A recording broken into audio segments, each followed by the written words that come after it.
question number one, right? So a very common one I get from coaches is how long should a one-to-one session be and why? Yeah, it's a good one, this, because you want to have the right approach to it. So when I first did one-to-one sessions many years ago, I was doing sort of hour-long sessions. I even had some parents asking me if we can do hour-and-a-half sessions because they really wanted that individual development for their players, which is understandable. But the difference with one-to-ones and club coaching is that you're responsible for the intensity of the session because it's just you and the player. So you have to constantly fizz passes in, constantly move between different stations and different practices to keep it engaging so that it's not boring. You know, if you're working one-to-one with goalkeepers, I did that last summer. That's tremendous hard work because you're constantly firing footballs at them, you know, it's that repetition of making different saves and stuff in that one-to-one setting. So I found that actually aiming for a 45-minute block is the best sort of way to do it because you can work high intensity for those 45 minutes and really go into that session. So for me personally, I found 45-minute sessions work better than the sort of 1 hour long sessions because what I found is that as we were getting through the session, I was sort of running out of ideas on how you can progress it because it's still that only one-to-one format. So you can't go into a game, you can't go into any sort of 2v1s, 1v1. So it's all individual. So I think 45 minutes was the perfect time for me. Now, some parents, they're going to be I had this as well. Some parents specifically wanted 1 hour sessions. And that's just on you and as a business, how you operate, whether you're, you know, a little bit flexible and you have that conversation with parents. And if they're stuck on the 1 hour, then for me, it was no problem. We did 1 hour sessions. But if I look at player development and the intensity of the sessions, the 45-minute blocks worked much, much better. So that I think that would be the best time for me. Okay, that's good. And I really, really like that piece of information because you kind of talk on how, as well as keeping high intensity, it's important for yourself as a coach to have that intensity as well. Because if you make it too long, you end up tiring out.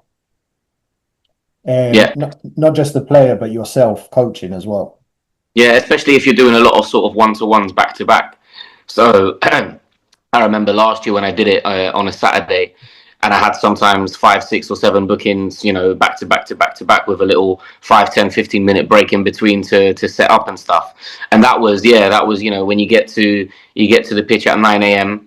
and then you finish midday at 2, 3 p.m. and you've just been firing footballs all the time, it gets really exhausting. So I think definitely just pacing, not just the player, but also yourself is important.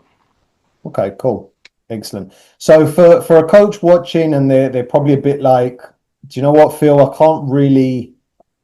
I don't feel comfortable selling a 45-minute session. So if you were to run a 45-minute session, but the last 15 minutes, what could you incorporate in that last 15 minutes to make it an hour long?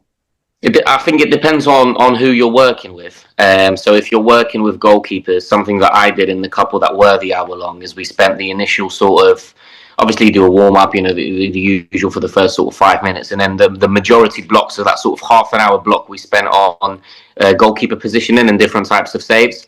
Yeah. And then moving into that final little block, what I did was sort of match realistic. So we did different scenarios that can occur in a game.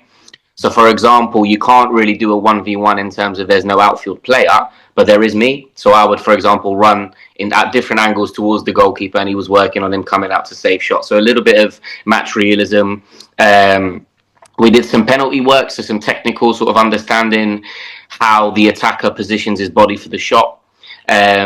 We worked on distribution from goal kicks at certain angles. So everything was really match realistic, and you can work the same with an outfield player. You know, so for example, if you're working with a striker or a winger, any forward, then that last block should be position specific. So you should be working different finishing types, different crossing opportunities that may come in a game. If you're working with a midfielder, you might set up, if you've got mini goals or zones, and it's different passing angles and how they scan and receive the ball to play. So I think that last 15-minute block should be the main position specific bit and really work that detail, but still match realistic as much as you can within that one-to-one set, and that's what I would do. Fantastic.